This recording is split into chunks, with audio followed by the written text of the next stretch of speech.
Hello, my dear friends. Welcome to my YouTube channel Medical Biochemistry by Dr. Vasan Gosai. In last lecture, we had discussed about the chemistry of the heme, the oxygen dissociation curves. Now today we will discuss about hemoglobin derivatives. Hemoglobin derivatives are formed by the combination of the different ligands with the heme part or change in the oxidation state of the ion. Here the various types of the hemoglobin and their colors. Here the oxyhemoglobin is dark red in color, deoxyhemoglobin is purple, methemoglobin is dark brown in color, carboxyhemoglobin is cherry red, and sulfhemoglobin is green in color. Normally, the concentration of the deoxyhemoglobin is less than 5% of the total hemoglobin, and if the level increases, the cyanosis occurs. Now, first one is the carboxyhemoglobin. It is the carbon monoxy hemoglobin. Here, the hemoglobin binds with the carbon monoxide to form the carboxyhemoglobin.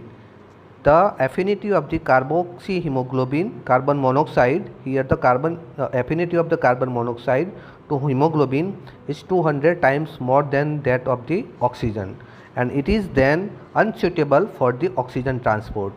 When one molecule of the carbon monoxide binds to one monomer of the hemoglobin, it increases the affinity of the others to the oxygen, so that the oxygen bound to these monomers are not released. This would further decrease the availability of the oxygen to the tissues.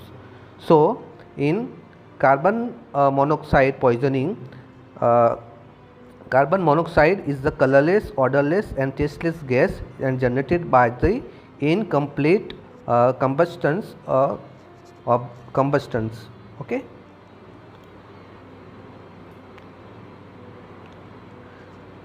Carbon monoxide poisoning is a major occupational hazard for workers in the mines. Breathing the automobile exhaust in closed space is the commonest cause for the carbon monoxide poisoning. The carboxyhemoglobin level in normal people is 0.16%, and an average smoker has an additional 4% of the carbon monoxide hemoglobin. One cigarette liberates 10 to 20 ml of carbon monoxide into the lungs. So here the clinical manifestation of carbon monoxide poisoning, clinical symptoms manifest when carboxyhemoglobin levels is more than 20%, and symptoms are the breathlessness and headache, nausea, vomiting, pain in the chest. Okay, and at 40 to 60% saturation, death can result.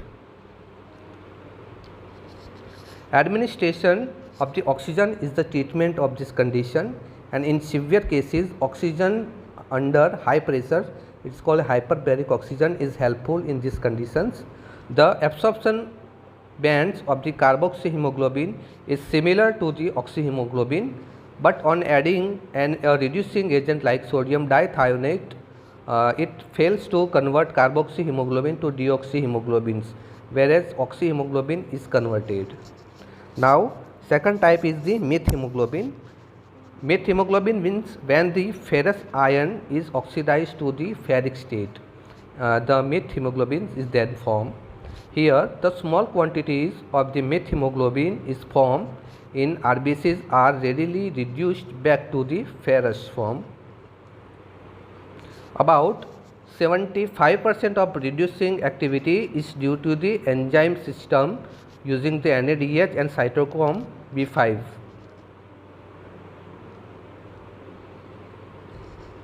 Another 20% of the reducing activity is due to the NADPH dependent system. Glutathione dependent methemoglobin reductase accounts for the rest 5% activity. Here in methemoglobinemia, normal blood has only less than 1% of the methemoglobin. It has markedly decreased capacity for oxygen binding and transport. An increase in methemoglobin in blood is manifested as the cyanosis. Second one is the congenital methemoglobinemia. Cytochrome B5 reductase deficiency is characterized by the cyanosis from the birth. 10 to 15% of hemoglobin may exist as a methemoglobin. Oral administration of the methylene blue 100 to 300 mg per day or ascorbic acid 200 to 500 mg per day decreases the methemoglobin level to 5 to 10% and reverts the cyanosis. It is the treatment of the methemoglobinemia. Here third one is the acquired or toxic methemoglobinemia. It may develop by the intake of the water containing the nitrites or due to the absorption of the aniline dyes. Aniline dye workers have been known to develop the methemoglobinemia. Drugs produces the drugs like acetaminophen, phenacetin, sulfanilamide, amyl nitrite or sodium nitroprusside, they produce the methemoglobinemia. Other one is this G6PD deficiency. In patients with this enzyme deficiency, the condition may be manifested even with the small doses of the drugs. In such persons, NADPH is not available in the RBC, so disease manifests easily. In such patients, intravenous leucomethylene blue 2 mg per kg is effective, which will substitute for the NADPH. Now, the laboratory analysis of the methemoglobinemia. The ferricyanide can oxidize the oxy or deoxyhemoglobin to methemoglobin. Here the color changes to dark brown and absorption spectra show band in the red with its center at 633 nanometer, while the bands for the oxyhemoglobin persist. Here the sodium hydrosulfide or dithionite reconvert the methemoglobin to oxyhemoglobins. Then Hamin crystals. Now what is Hamin crystals? So when iron is oxidized to ferric iron, it has a net positive charge. It can combine with negatively charged chloride to form the Hamin or Hamin chloride. Hamin crystals can be prepared from even very old blood stain in the medico legal cases. Blood or eluted blood stains are heated with the Nippes fluid. It is 1% solution of the KCl, KBr and Ki in glacial acetic acid. This Nippes fluids over a glass slide, and when dark brown rhombic crystals are seen under the microscope, the test is sensitive, but it is answered by the heme part of the blood of all the species.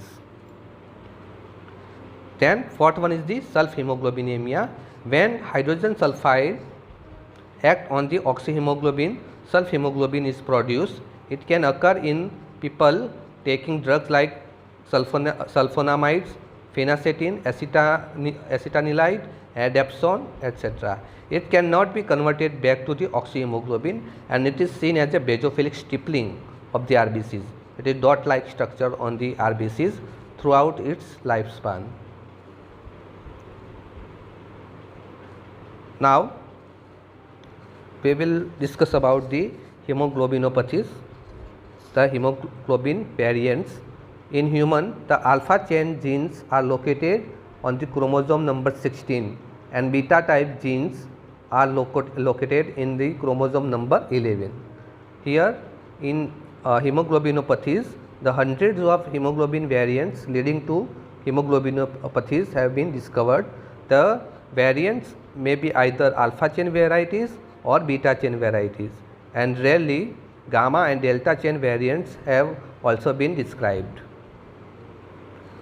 The hemoglobin variants may be classified into 5 major types based on their clinical manifestations.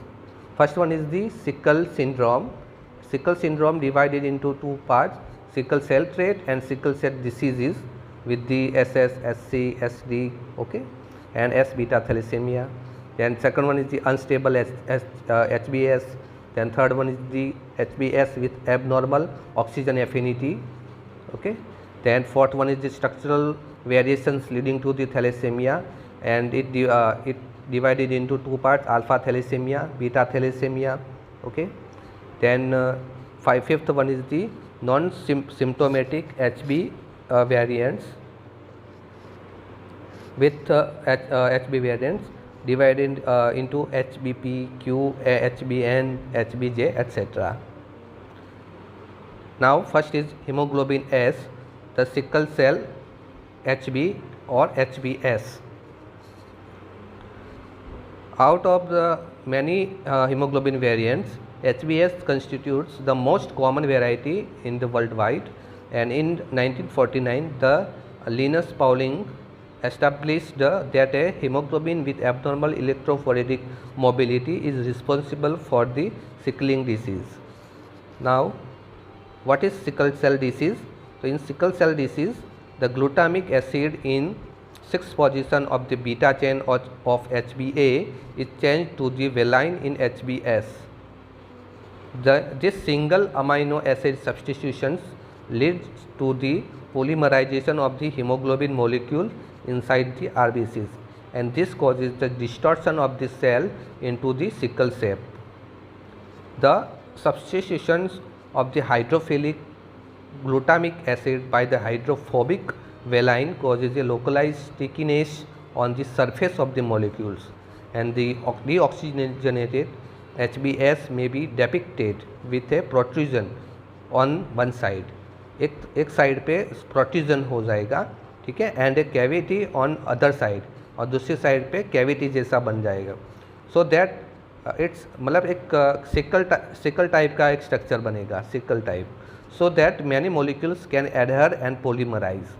So here the HbA and HbF, here the HbA and HbF will prevent the sickling because they do not copolymerize with the HbS. HbS can bind and transport the oxygen. The sickling occur under the deoxygenated state. The sickled cell form the small plug in the capillaries, and occlusion of the major vessels can lead to the infarction in the organs like the spleen, and death occurs in second decades of the life. The heterozygous state is very common in the Central and West Africa as well as in East and Central parts of the India.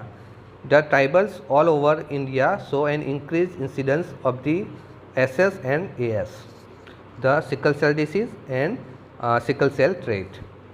First one, the sickle cell trait. In heterozygous AS condition, the 50% of the hemoglobin in the RBCs is normal. So, the sickle cell trait as such does not produce the clinical symptoms. Such persons can have a normal lifespan. At higher altitudes, the hypoxia may cause the manifestation of the disease. Chronic lung disorder may also produce the hypoxia, induced sickling in HbS trait. In electrophoresis, the abnormal HbS can be detected along with the normal HbA hemoglobin in person with the HbS trait. Here the HbS gives the protection against the malaria. These patients they protected against against the malaria from the Plasmodium falciparum. The high incidence of the sickle cell gene in the population coincides with the area endemic for the malaria. HbS affords protection against the Plasmodium falciparum infections. So, the abnormal gene was found to offer a biological advantage against the malaria. Now, electrophoresis. In electrophoresis, at alkaline pH shows a slower moving band than the HbA. At pH 8.6, the carboxyl group of the glutamic acid is negatively charged.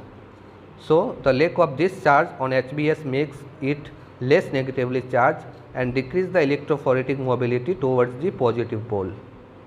In sickling test, the blood smear is prepared. A reducing agent like sodium dithionite. The blood smear examined under the microscope shows the sickle shaped RBCs. Now, the management of the sickle cell disease is repeated blood transfusion may be required in severe anemia, but this can lead to the iron overload and the cirrhosis of the liver in this type of patients.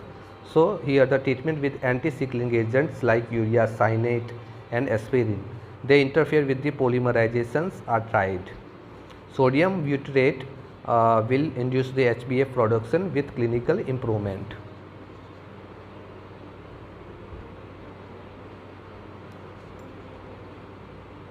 Now hemoglobin E, it is the second most prevalent hemoglobin variant, and it is due to the replacement of the beta 26 glutamic acid by the lysine. It is primarily seen in the oriental of the Southeast Asia. The variant is very prevalent in West Bengal in India, and here the heterozygous are completely asymptomatic, and HbE has similar mobility as of HbA2 on electrophoresis. Now third one is the hemoglobin C, HbC. In normals, the 6th amino acid in beta chain is glutamic acid, and it is replaced by the lysine in the HbC. The presence of the HbC is seen mostly in the black race, okay, and here the AC, the heterozygous patients do not show any clinical manifestations, but those who are double heterozygous for HbS and HbC, उनके पास दोनों HbS and HbC दोनों jeans हो गए, they have the moderate case diseases. Homozygous have a homozygotes means CC have a mild to moderate hemolytic anemia, and the HbC is slower moving than HbA on electrophoresis at the alkaline pH.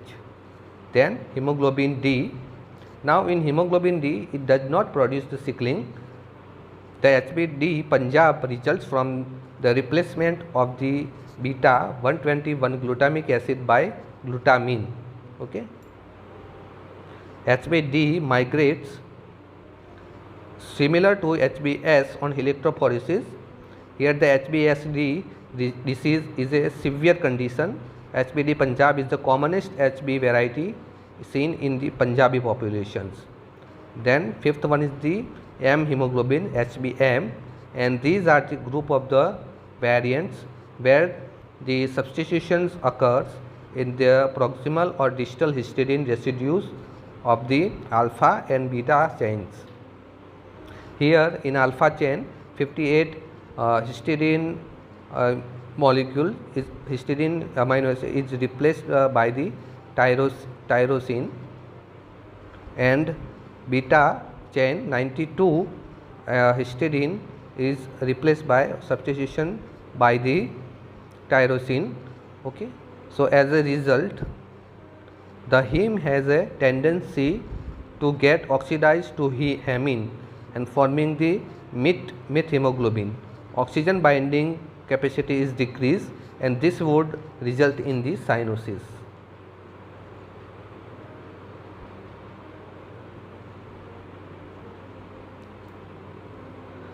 Then inheritance of the hemoglobin variants, they are inherited as a codominant or recessive traits.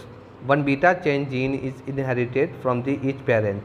If both parents are heterozygous of S, the abnormal gene, there is 50% chances that the child will be AS or heterozygous, 25% chances for the homozygous, 25% chance for the normal, and 25% chances of the for the SS means homozygous, okay, genotype.